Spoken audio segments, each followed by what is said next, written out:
After Tuesday's announcement that he'll be leaving Anfield this summer, Liverpool are now looking to the future. But we're asking who should replace Mohamed Salah, OK? Tough question, that, Charlie, which we will get into, but big boots to fill, no doubt. How much of a miss will he be?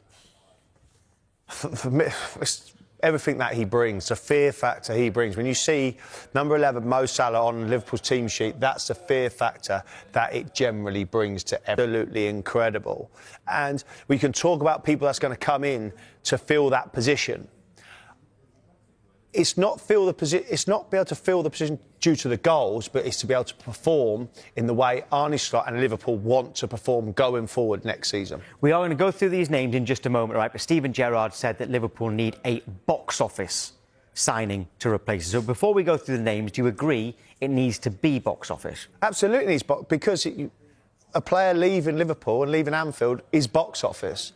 Is double box office, and that's what Mo Salah is. So a player that comes in needs to be a goal scorer, match winner, assist maker, a 9 out of 10, 80% of the season.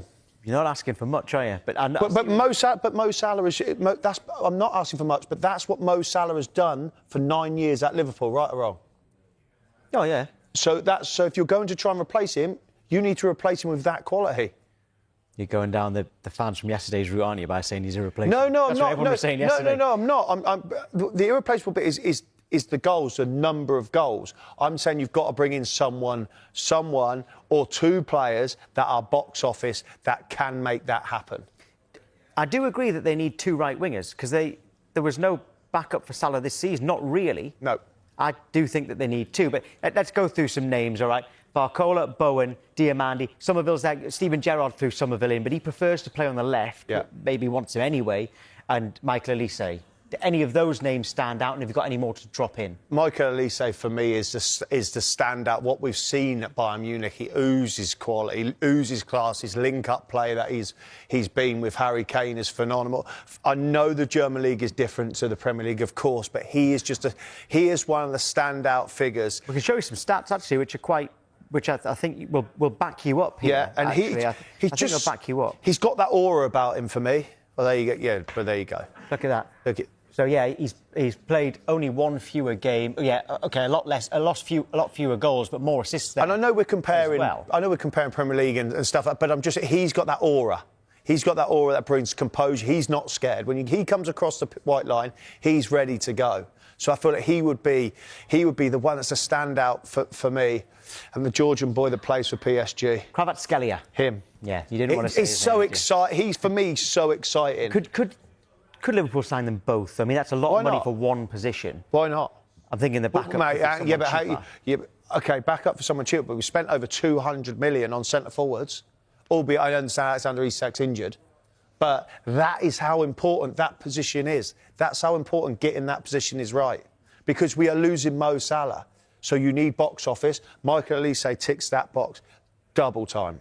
OK. All right, Michael Olise for you and Kvaratskhelia. Right, well, Lola Katz-Roberts, a Liverpool fan, joined us now. Good morning, Lola. Right, Salah has been one of the greatest to ever play in the Premier League. But with how inconsistent Liverpool have been this season, how important is it to get an effective replacement, someone for right now? Yeah, I mean, it's one of the biggest decisions that the club will face among many, many big decisions that they face this summer. I do think that the process is already underway in the sense that you saw a big outlay on attacking players last summer.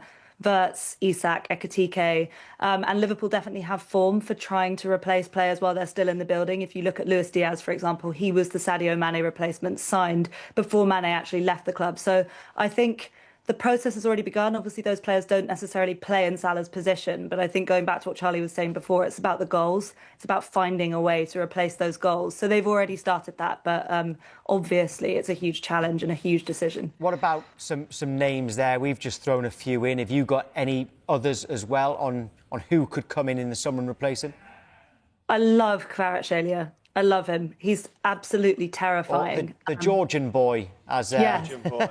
Yeah. He's I actually saw Arsenal were linked with him, and Scarlett phoned me up this morning and she was like, she was so excited. I couldn't bear it. So I almost just want to sign him just so that they don't get him. But no, I think he's unbelievable. And he would definitely be a player that would strike fear into opposition defenders. But actually, I think, of the names mentioned, they're all wonderful players. Barcola, Elise, wonderful. Would be delighted if they joined Liverpool. But I think potentially thinking of it in terms of we're going to sign an equivalent superstar to replace Mo Salah is not necessarily the way that the club will go about it. And I sort of hope that they don't, because it doesn't always work when you try and bring in a direct replacement. So I do agree with Charlie. I'd love to see us make box office signings this summer, but perhaps not necessarily in that right wing position, just across the squad in general.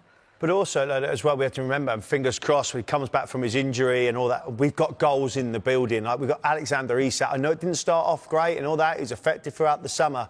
But hopefully he can bring the 20, 25-plus goals as well from the middle of the pitch. So that's another option that we've not seen this year, but hopefully can add to the dimension, add to the team going forward next season, because it's easy to forget about players that are injured. But we've got a £125 million striker that's not fit at the moment.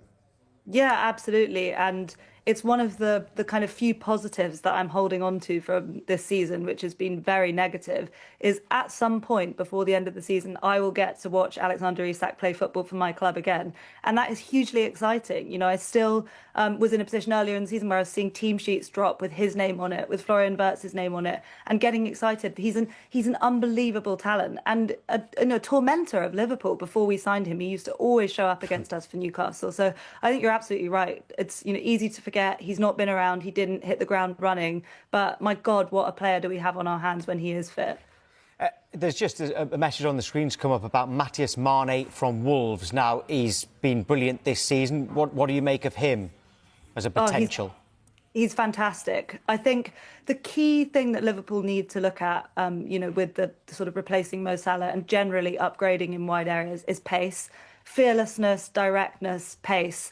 Like Charlie says, we've got goals in the building. We've got Isak, we've got Ekitike. I think you'd really, really struggle to find another winger in Europe that is going to produce the same kind of output as Mo Salah from those wide positions. So pace and the ability to beat a man, I think, is so important. And Mane's been fantastic this season. And the idea of having another Mane in the building at Liverpool, rings quite well to my ears. So. And Steven Gerrard, obviously, club legend, obviously one of the biggest of all time at Liverpool. He's mentioned Somerville or Bowen, all right, which might not be quite the level that Charlie was talking about there, but at least they could hit the ground running. What do you think of a name like that? Well, I adore Jarrod Bowen as a footballer. I think he's criminally underrated by some.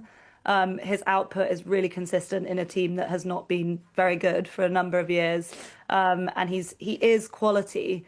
I would definitely want to have him around the squad, but I don't think I'd want to have him as the guy starting every single week for Liverpool on the right-hand side. The same comments probably apply to Somerville. I think it would be a sensible strategy for Liverpool to look at signing more than one player in that position for sure, because Fede Chiesa, who is the backup technically to Mo Salah this season, hasn't really had a kick, and I think he'll probably be off in the summer. So it does definitely need to be more than one. And I do really like Jarrod Bowen, although if he was the only one, I think it would be a little bit disappointing. Yeah, what Debbie said, better be careful with Jarrod Bowen. His father-in-law might have something to say about that. I'm going to throw in another name because I'm kind of getting laughed off when I say this. When I say you need two right wingers, OK, you can have your box office one. I think you need someone else. And I think that getting Harry Wilson back, he was at Liverpool, he's available for free at the end of the season. Why can't he be the backup? And obviously you can't sell it to him as a backup, somebody can force his way in, but he's free.